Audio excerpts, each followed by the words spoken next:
Bienvenidos a Filosofía e Investigación Creativa. Yo soy Blas Maurno, el pensador mágico de Colombia, y hoy nos acompañará el apologista Dante Urbina.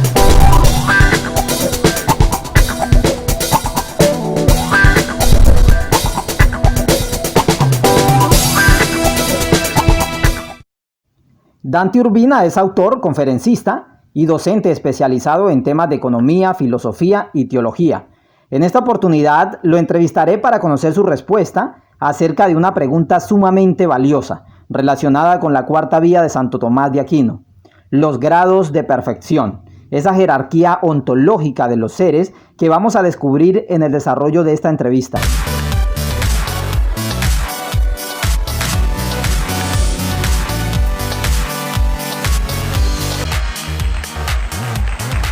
Y estamos con Dante Urbina en esta oportunidad y vamos a hablar de un tema sumamente maravilloso, apasionante: las vías de Santo Tomás de Aquino, pero puntualizando en la cuarta vía. La cuarta vía del Aquinate, que para muchos se convierte en un rompecabezas y para otros realmente tiene una solución viable y una explicación muy detallada. Dante Urbina nos ha hecho una plétora, digamos, de argumentos de lo que significa esta vía, y nos aclara de una manera fascinante y contundente el significado de este pensamiento de Santo Tomás de Aquino. Sería bueno contextualizarla para que las personas conozcan en detalle cuál es realmente la confusión que se ha presentado y cómo podemos salir de cada uno, digamos, de los laberintos que presenta esta vía, y que usted lo hace de una manera fascinante, querido Dante. Estoy contento de tener la ocasión de poder hablar sobre la cuarta vía de Santo Tomás. Es una vía sumamente interesante, en tanto tiene algunas características distintivas, ¿no?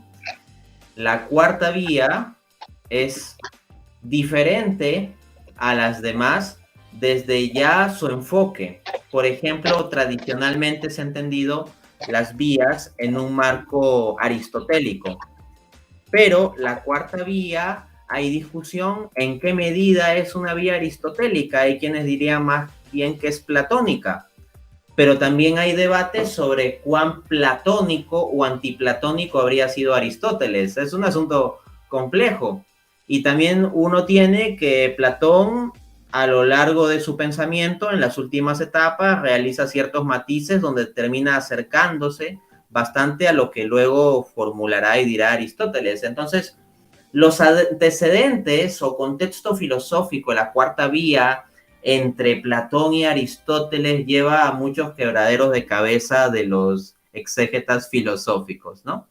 Pero vamos al contenido de la vía, que es lo siguiente. Voy a tomar la vía que Santo Tomás formula en la Suma Teológica, parte primera, cuestión 2, artículo 3, respuesta, pero lo voy a tomar conforme a la formulación esquematizada que realizo de la misma en mi libro Dios existe, publicado en 2016. Cito: 1. Vemos que existen diversos grados y formas de perfección en los seres.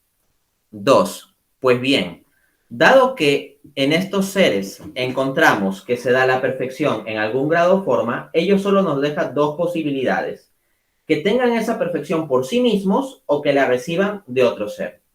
Pero es imposible que los seres de nuestra experiencia tengan la perfección por sí mismos, porque si así fuera, ésta se agotaría en ellos, lo cual es evidentemente falso, porque, como nos muestran nuestras mismas percepciones, la tienen limitada en grado y forma.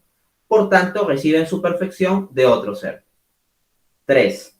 Ahora bien, si este ser del cual reciben sus perfecciones todos los demás recibiera a su vez sus perfecciones de otro, tendríamos que seguir así ad infinitum, y jamás podríamos encontrar perfección alguna en los seres de nuestra experiencia, cosa falsa a todas luces.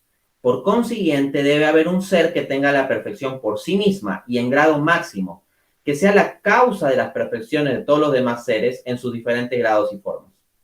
4. Este ser esencial y máximamente perfecto, que se constituye como la causa de las perfecciones de todos los demás seres en sus diferentes grados y formas, es Dios. 5. Luego, Dios existe. Vamos a explicar esto rápidamente. Santo Tomás entiende a la categoría de perfección como una categoría ontológica, como algo asociado al orden del ser. Y desde esa perspectiva, Santo Tomás ve a la perfección como lo que en filosofía se conoce como un trascendental, es decir, una categoría que aplica a absolutamente todos los seres. Pensemos, por ejemplo, en la categoría de verdad. Bueno, de todos los seres de la realidad es verdad que existen, por ejemplo. Es verdad que están en la realidad o que conforman parte de la realidad. Es verdad que existen teniendo ciertas características, propiedades o atributos. Entonces, como hay verdad sobre cada uno de los seres que existen, la categoría de verdad aplica a todos ellos y le llamamos trascendental. Santo Tomás entiende la categoría de perfección como un trascendental. Todos los seres tendrían, aunque sea en el grado más mínimo, alguna forma y grado de perfección. Pero nótese entonces que Santo Tomás no está diciendo de por sí que los seres son perfectos sin más, sino dice que hay perfección en las cosas, en distintas formas y grados. Y las perfecciones a las cuales se está refiriendo Santo Tomás son perfecciones metafísicas. Él no se refiere, por ejemplo, a que alguien tenga una nariz muy bonita o unos ojos bonitos como una perfección fundamentalmente en términos físicos, sino él quiere ir detrás hacia lo metafísico. Habla en las perfecciones de la bondad, la veracidad o la nobleza. Y esto de la nobleza ontológica o dignidad ontológica es algo que muchas veces no se entiende, pero que hay que precisar en la escala de ser que asume Santo Tomás, una escala de ser que es bastante razonable, por cierto, que es que hay un algo en la planta que es más que la mera cosa como la piedra. Entonces la dignidad ontológica de la planta, la nobleza ontológica, por decirlo así, es mayor que la de la piedra. A su vez, en el animal hay un algo adicional a lo que vemos en la planta. De este modo, habría una nobleza ontológica mayor en el animal que en la planta. Y en el caso del ser humano, en tanto tiene alma racional o alma espiritual, se halla una perfección, una cualidad ontológica que es algo más que lo que vemos en los animales. Entonces vemos mayor perfección ontológica o nobleza ontológica o dignidad ontológica en el ser humano. Esa es la noción de la escala de ser. Y podríamos seguir pensando más allá, tal vez en ángeles y finalmente, pues, en última instancia, en Dios. Pero Santo Tomás parte en su argumento del mundo que percibimos. Entonces vemos distintos grados de perfección en las cosas. Por ejemplo, hemos visto que la perfección de nobleza, entendiéndose esa nobleza en el sentido metafísico o de dignidad ontológica, se da en diversos grados y en diversas formas en los seres de nuestra experiencia. Un animal es más que una piedra, por ejemplo. Luego, podemos pensar también en la categoría de belleza, o sea, hay ciertas formas en que se pinta, por decirlo así, el firmamento que son más bellas que otras. Hay asimismo determinados animales o plantas que son más bellos que otros. Tenemos la belleza de una pieza musical o la belleza de una mujer. Entonces, ahí tenemos una categoría que se da en diversos grados y formas, ¿no? Cabe precisar, para evitar caer en equívocos, lo que explica sobre este punto Michel Augros, del Thomas Aquinas College. Él apunta, abro cita, Santo Tomás no está hablando aquí sobre la adecuación de las cosas para propósitos o consideraciones humanas, sino sobre su excelencia o nobleza intrínseca. Un animal es más noble que una planta, no solo por ciertos usos humanos, sino que la vida animal es más completa o perfecta que la vida vegetal. El hombre es más noble que una bestia, dado que por su razón es, en cierto modo, capaz de llegar a hacer cualquier cosa. Podría ser verdad que una planta es en cierto aspecto superior a un animal, o un animal es en algún aspecto mejor que un ser humano. Por ejemplo, un águila puede tener una vista más aguda que un ser humano, ¿no? Sigo la cita. Pero de todos modos, seguirá siendo cierto que el animal es simplemente mejor que la planta y el hombre que el animal. Un águila, por ejemplo, tiene un poder de visión, justo el ejemplo que ponía. Un águila, por ejemplo, tiene un poder de visión que es superior a la visión humana. Así que el águila es mejor que el hombre en ese aspecto. Sin embargo, desde que el hombre tiene un poder, a saber, la razón, que es superior a cualquier tipo de visión corporal, en testimonio de lo cual tenemos que todo hombre preferiría perder su vista en lugar de perder su mente, él permanece como superior al águila, en términos simples. A su vez, una secoya tiene una longevidad mayor a la del hombre, así que es superior en ese aspecto. No obstante, ningún hombre cambiaría todos sus sentidos por la longevidad de una secoya, lo cual muestra la eminente superioridad de la vida sensitiva a la vida meramente vegetativa. Fin de cita. Entonces, partamos de ese contexto. Profundicemos un poquito la premisa 2. Toda perfección limitada en grado o forma debe ser causada por otro.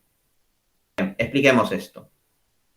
Santo Tomás, aquí en la cuarta vía, va a analizar la doctrina de la participación. O sea que un ser puede tener una característica por sí mismo o en virtud de otro. Si lo tiene en virtud de otro, entonces la característica es participada. Por ejemplo, supóngase el fuego. El fuego, por su ser de fuego, tiene la característica de ser caliente. Ahora bien, supongamos que ponemos una olla que tiene leche dentro sobre el fuego. Esa olla, junto con la leche, se va a calentar. Entonces la leche pasa a estar caliente. Pero no es que la leche sea caliente en sí misma por definición, por su esencia. No es parte de la esencia de la leche necesariamente estar caliente. La leche está caliente allí por participación, porque participa del calor del fuego. Entonces, lo que nosotros tenemos es lo siguiente. Voy a citar directamente desde el libro, página 116. Una vez que notamos que en los seres de nuestra experiencia se da la perfección en distintos grados y formas, ello nos deja dos posibilidades: que tengan esa perfección por sí mismos, es decir, por esencia, o que la reciban de otro ser, es decir, por participación. El problema es que si tomamos la primera posibilidad, nos encontramos inmediatamente con una grave dificultad. En efecto, si los seres de nuestra experiencia tuvieran sus perfecciones por esencia, ello implicaría que dichas perfecciones se agotarían en ellos, pues no habría ninguna razón de ser particular que lo impida.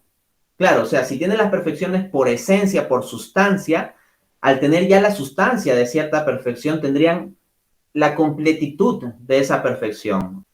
Pero ello contradice evidentemente nuestras percepciones. La persona más inteligente no agota en sí la perfección de la inteligencia, porque siempre es posible que haya alguien más inteligente o que conozca mejor otras cosas.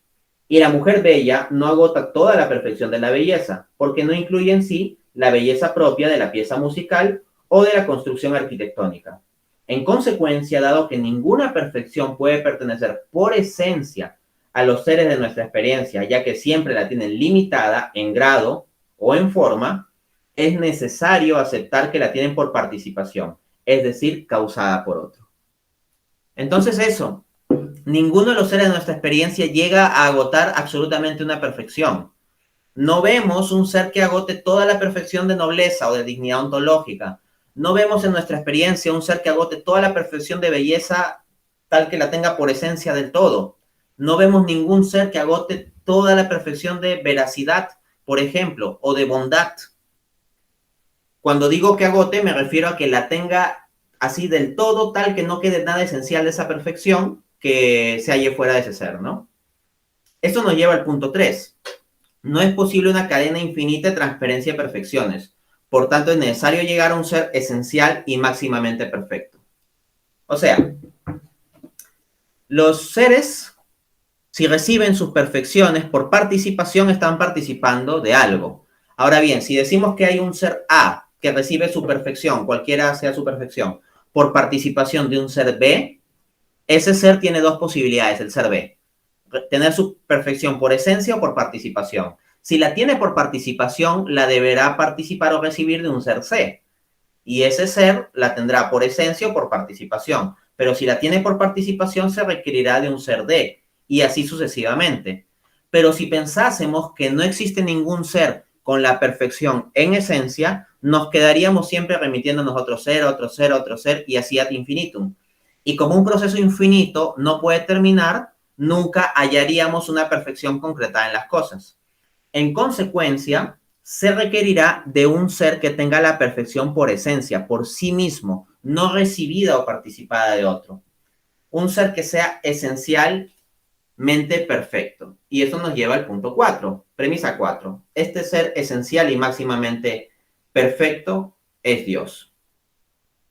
Vamos a fundamentar esto. Cito de la página 117, para ser concreto. Todo lo que es perfecto lo es en cuanto tiene una plena correspondencia con un modo particular de ser. Así, algo es perfectamente cuadrado en cuanto su forma se corresponde plenamente con la cuadratura. Por tanto, algo será esencial y máximamente perfecto en cuanto tenga una correspondencia plena con el ser en general, sin ninguna limitación de grado o forma, ya que todas estas limitaciones tienen que ver con el ser en particular. Pero ello es justamente lo que corresponde exclusivamente y en grado sumo al ser subsistente, es decir, a Dios. Luego, el ser esencial y máximamente perfecto es Dios. Fin de cita. Entendamos, por ejemplo, las conexiones entre la cuarta vía y la primera vía. Santo Tomás llega en la primera vía a Dios como el ser que es acto puro. Y Santo Tomás plantea, y esto es un principio de razón, que el acto es más perfecto que la potencia. En consecuencia, si hay un ser que es perfectísimo, no puede tener potencialidad en sí, tiene que ser acto puro. Y el único ser que por definición es acto puro es el ser subsistente que tiene en sí la plenitud del ser y que es Dios mismo, el acto puro. ¿Cómo es esto de que el acto es más perfecto que la potencia? Pues bien, es que el efectivamente ser, que es la definición de acto, es más perfecto que la mera posibilidad del ser.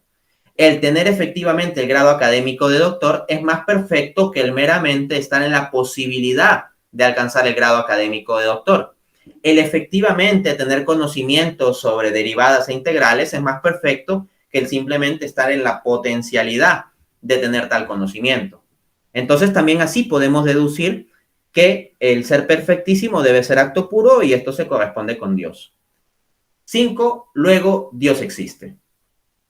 Efectivamente, si nosotros tenemos que el punto de partida está garantizado y por puras conexiones lógicas hemos llegado a esta conclusión, se sigue que lo correspondiente a esta conclusión es real, es decir, que Dios existe en la realidad, porque hemos partido de una reflexión metafísica sobre la realidad misma y hemos llegado también aquí a decir algo sobre la realidad misma, que Dios existe. Y esa sería la cuarta vía de Santo Tomás.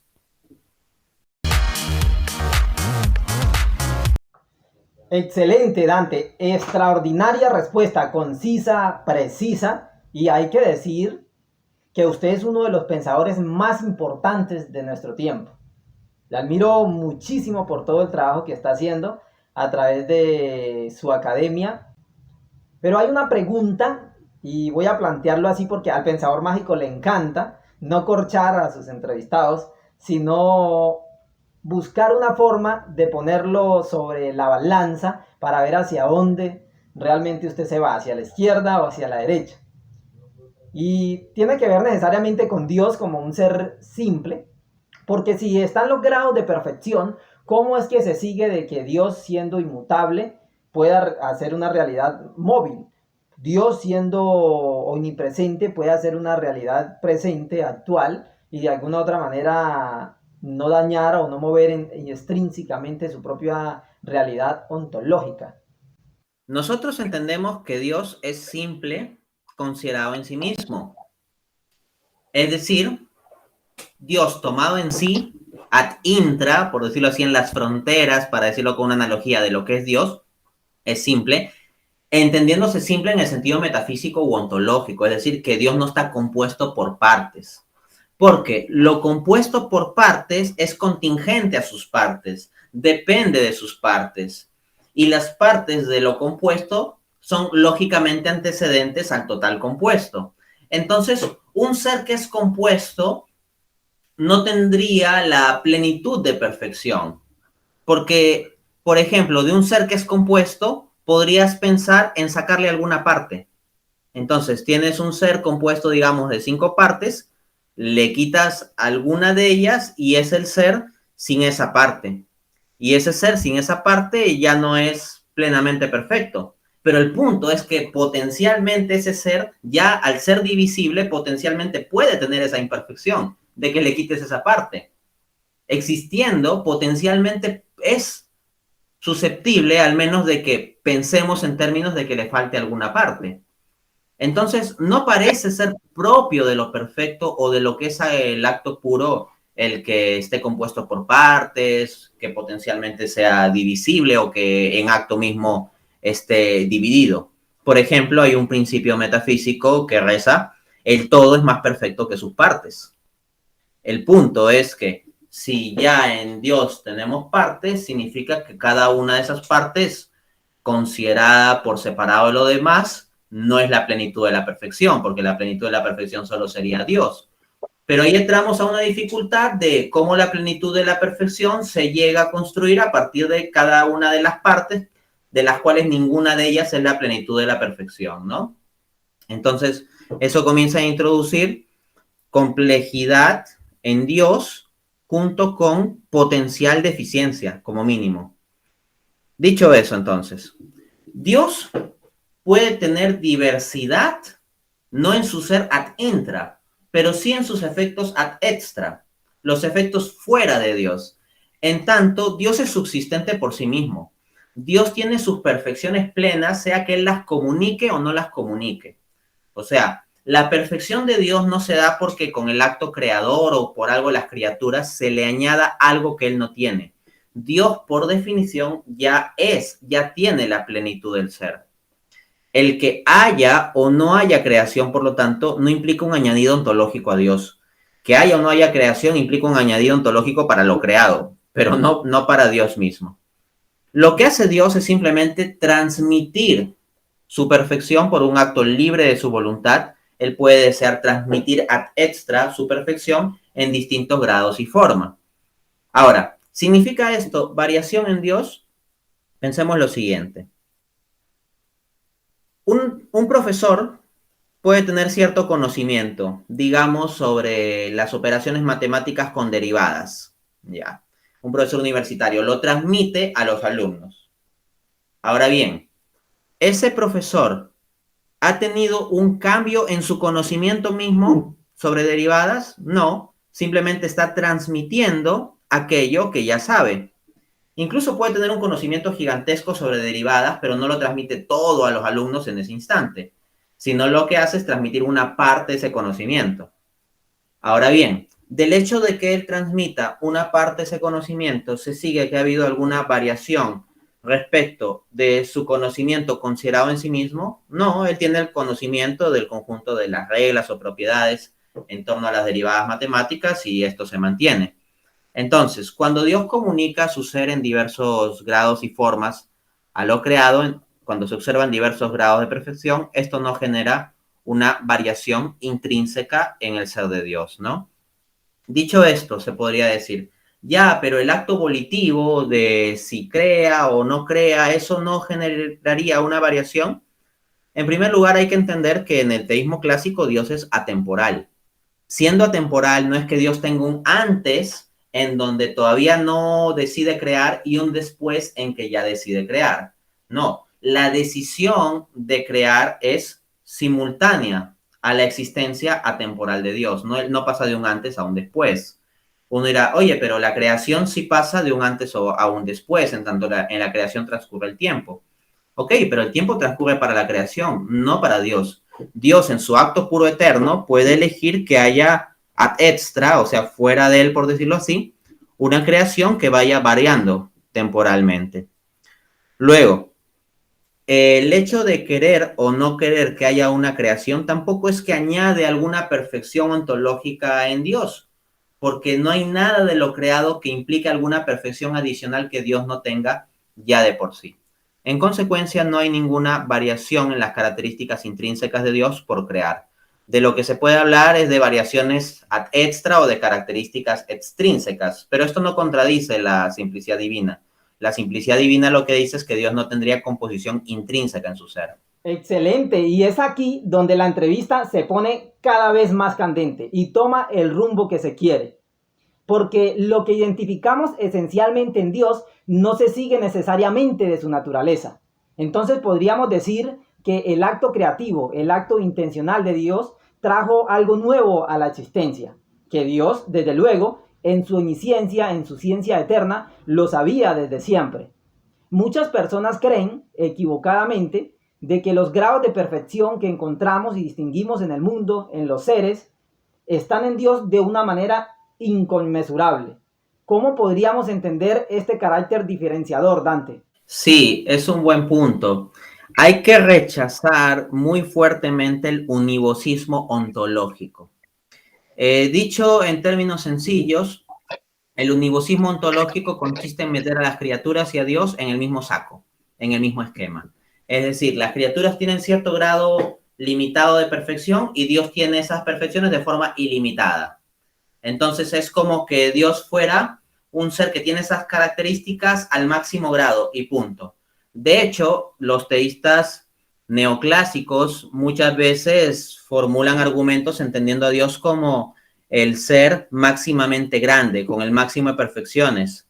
Pero si nosotros lo hacemos bajo el univocismo ontológico, en donde ponemos a Dios en el mismo esquema de cosas que las criaturas, si las criaturas son pasibles, Dios también es pasible, las criaturas son temporales, Dios también es temporal, las criaturas no son inmutables, Dios tampoco será inmutable. Si vamos a ese tipo de paralelos, uno, que terminamos disminuyendo la perfección ontológica misma de Dios. Y en segunda instancia, que terminamos haciendo a Dios una especie de supercriatura en sus características. O sea, una hiper, mega, recontra, super criatura. Pero ya no se trata de algo distinto en un plano ontológico con una diferencia, pues, marcada respecto a lo creado. Entonces, nosotros decimos que el ser perfectísimo de Dios no es solo lo mismo que las criaturas, pero en máximo grado. No, sino que la forma en que Dios tiene esas perfecciones también es radicalmente diferente. Por ejemplo, nosotros tenemos la perfección de la inteligencia. En mayor o menor grado tenemos distintos niveles de inteligencia. Pero no vamos a pensar que Dios es como un Dante o como un Blas, hiper inteligente y sin cuerpo. No, no, no. Porque mi pensamiento, por más de que yo pueda tener más o menos inteligencia, se da de forma secuencial. Se da a lo largo del tiempo. Yo recibo información desde fuera que yo mismo no he creado, que no depende de mí, y esa información condiciona lo que yo voy pensando. Asimismo, mi pensamiento es falible. Mi pensamiento va variando y va dando a través de un proceso.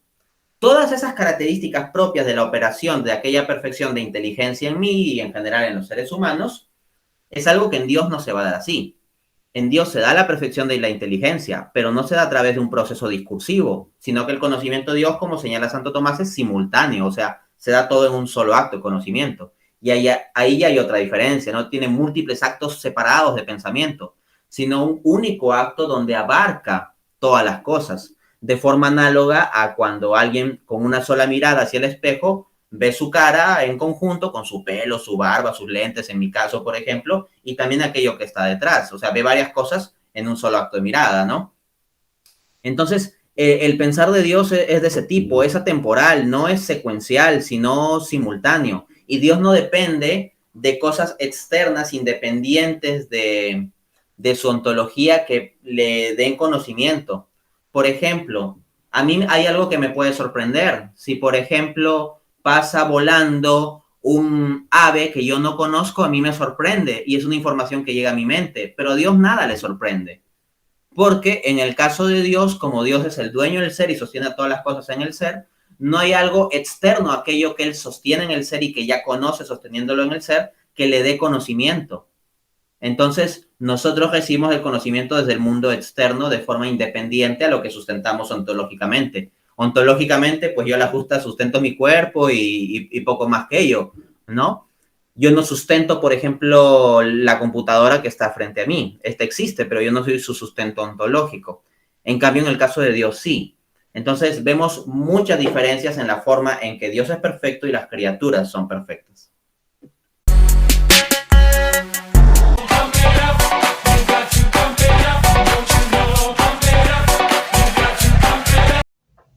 Y ahí es a donde voy yo, porque si Dios realmente es eterno y en la Santísima Trinidad Dios es uno solo, ¿cómo es posible que si se introniza en el universo no genere ningún cambio, ni en el tiempo, ni en el espacio y la materia?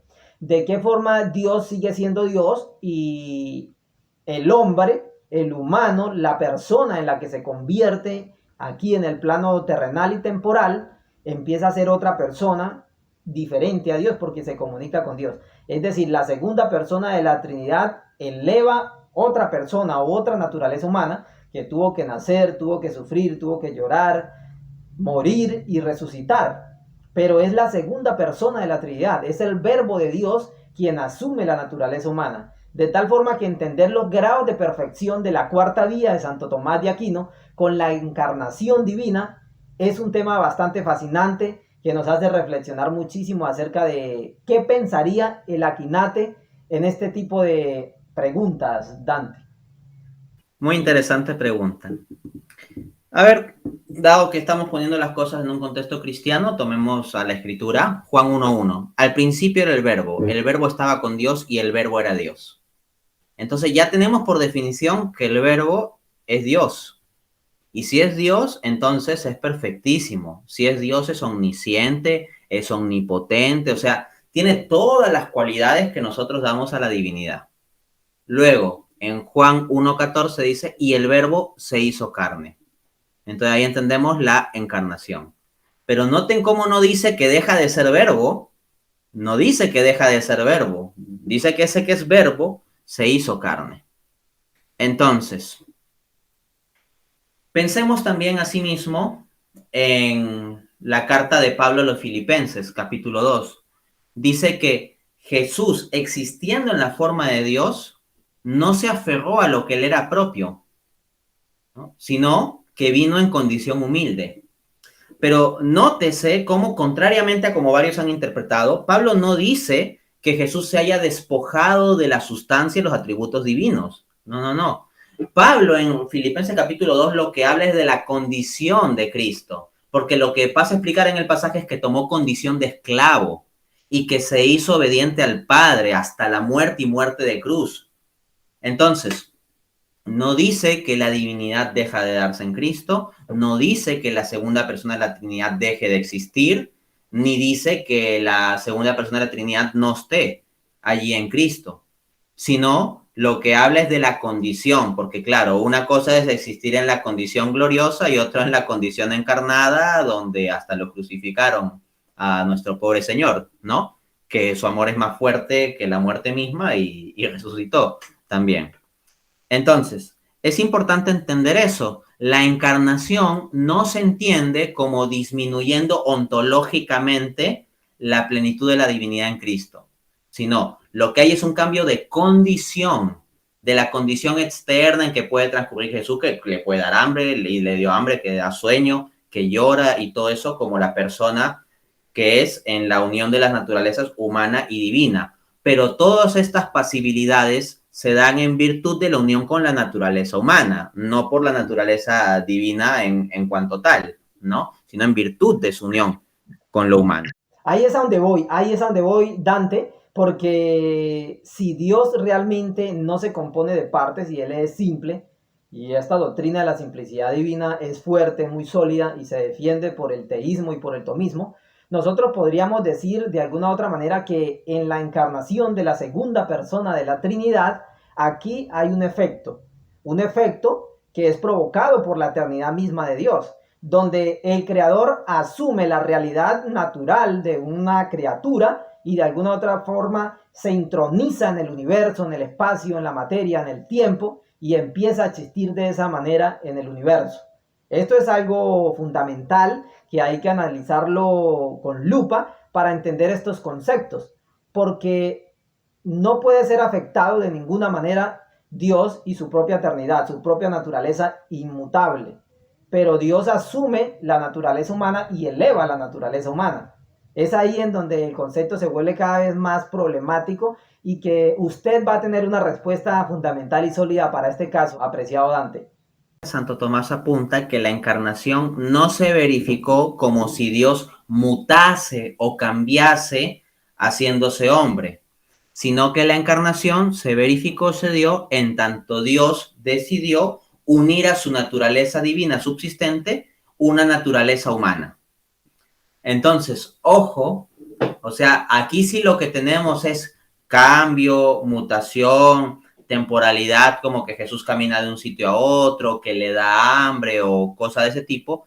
Eso se da en virtud de la naturaleza humana. Estas variaciones, estas contingencias que pasa Jesús, se dan pues en virtud de su naturaleza humana. Entonces, ojo con eso. No es tanto el esquema de que Dios cambia ontológicamente para ser hombre. No, la divinidad permanece ontológicamente en lo que es. Porque si la divinidad cambiara ontológicamente, entonces Jesucristo encarnado tal vez ya no sería Dios tan pleno como Jesucristo en la Trinidad antes de la encarnación. Y eso no podríamos decirlo. De hecho, el propio apóstol Pablo lo contradeciría tal visión en Colosenses 2:9, donde dice, en él, o sea, en Cristo, habita corporalmente la total plenitud de la divinidad. Entonces no hay ninguna perfección de Dios que se haya quitado en sí misma. Ahora, en cuanto a la manifestación externa, Dios en su providencia sí puede elegir limitar en la manifestación externa de la unión hipostática, pues limitar ciertas cosas, ¿no? Dicho eso, entonces, lo que nosotros tenemos es que esta naturaleza humana que toma Cristo, pues sí, tiene ciertas limitaciones, pero son las limitaciones propias de la naturaleza humana que no rompen con la naturaleza divina. Por ponerlo con una cierta analogía, imagínese el mar, ya, y que en el mar yo trazo la forma de un cuadrado, así con mi dedo, así, dibujo un cuadrado así en el agua. Ok.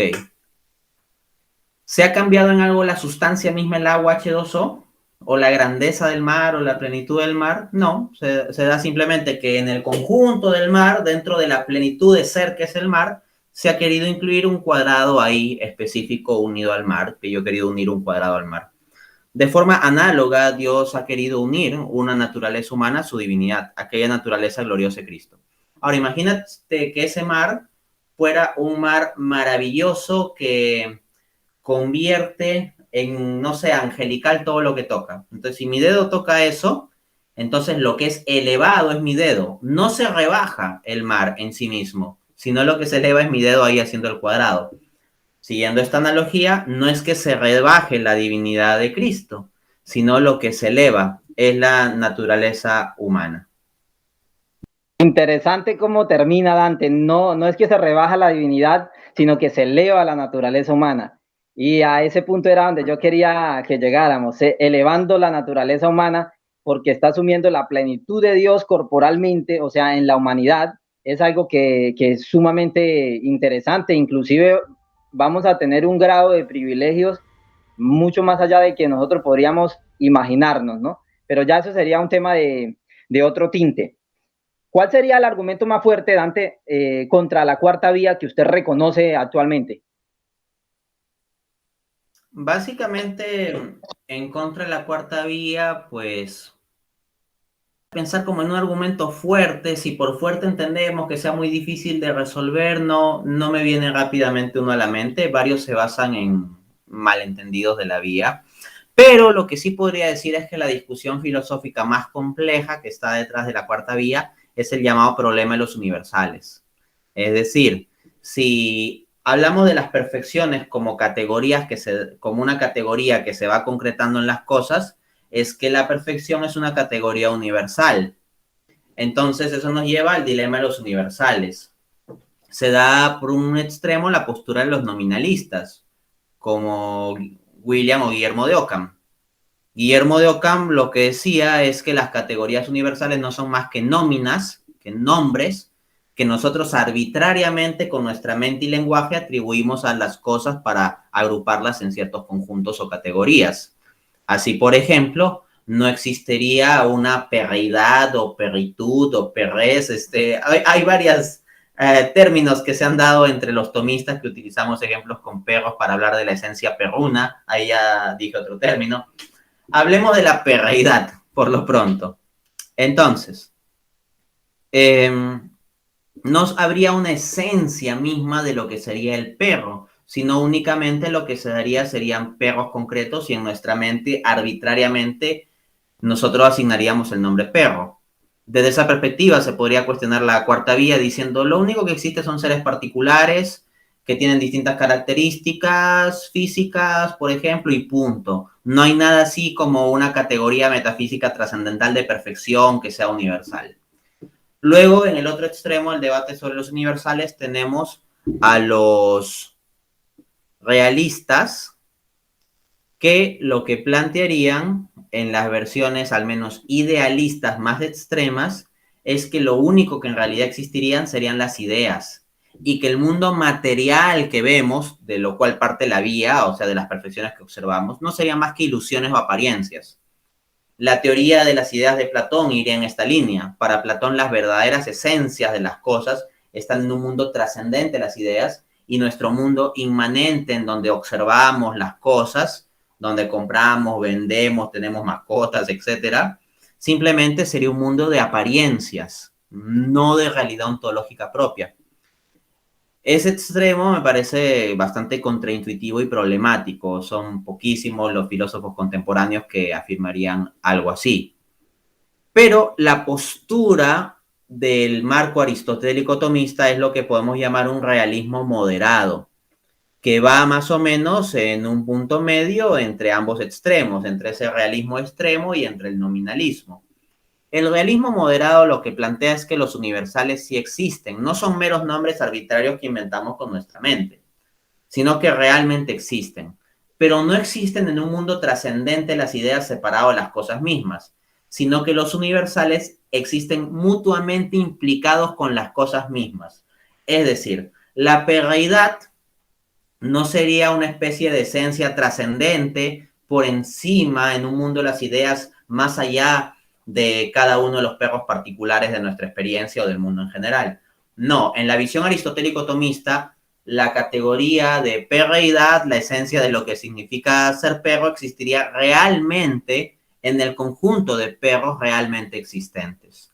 Ahora bien, eh, cada uno de los perros particulares sería una instanciación o una ejemplificación de tal sustancia, pero esta sustancia ciertamente existiría en los particulares.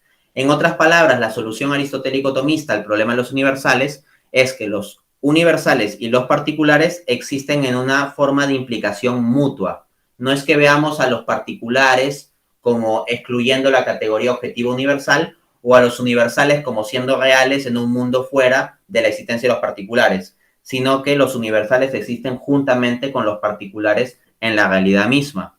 Más aún, desde una cosmovisión teísta, aunque esto ya es de explicar la coherencia del argumento, no tanto la prueba, lo que tendríamos es que si las cosas vienen de Dios y Dios hace las cosas conforme un orden, Dios tiene unas ideas respecto de la sustancia de las distintas cosas.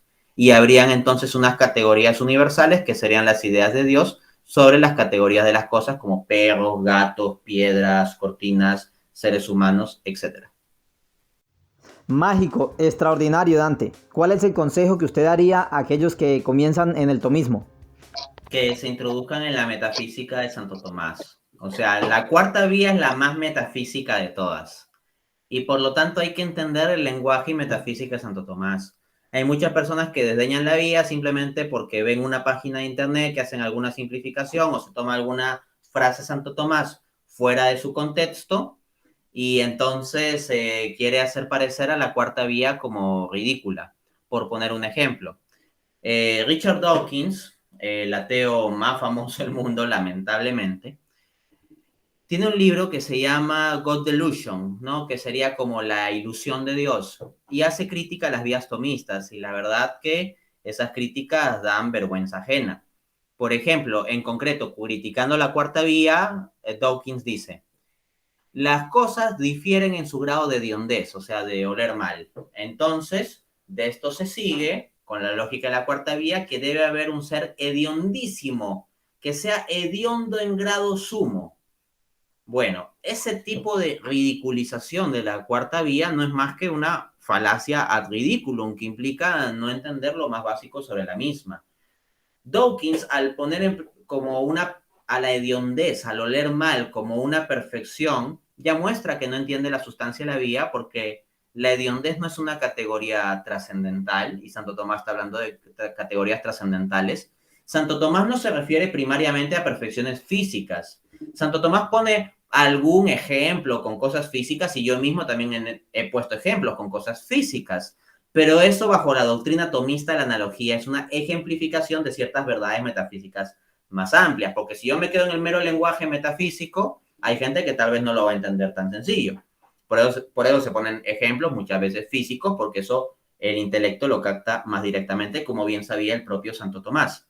Entonces, Santo Tomás está hablando de perfecciones como la veracidad, la bondad, la nobleza ontológica, tal como señala en la formulación de la vía, y dice, y otras perfecciones de este tipo. O sea, ¿de qué tipo? De tipo metafísico.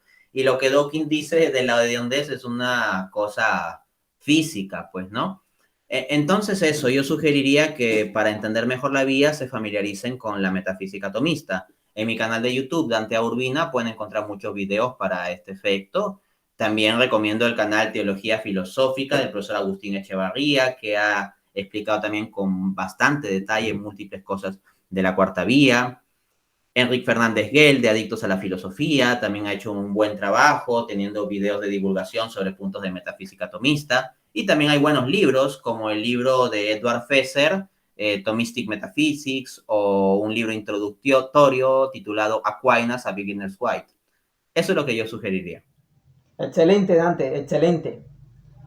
Le admiro muchísimo, como también admiro a William Craig, un filósofo de la corriente analítica, y espero que en algún momento de nuestras historias ese debate entre Dante Urbina y William Craig se vaya a dar en algún momento, porque eso es como un Big Bang, de alguna u otra manera es la filosofía analítica y el teísmo clásico propiamente dicho, en donde se enfrentan pesos pesados.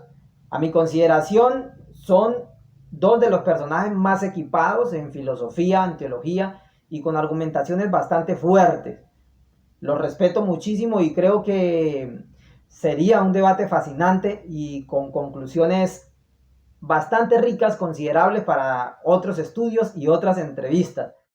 También le quería preguntar en qué anda Dante Urbina, próximos proyectos a publicar, qué hay bajo la manga. Algo que sea próximo no. Tengo algunas ideas de defensa del tomismo frente a ciertas líneas de objeciones, pero todavía no he cuajado lo suficiente la idea como para hacer un lanzamiento oficial al respecto, ¿no?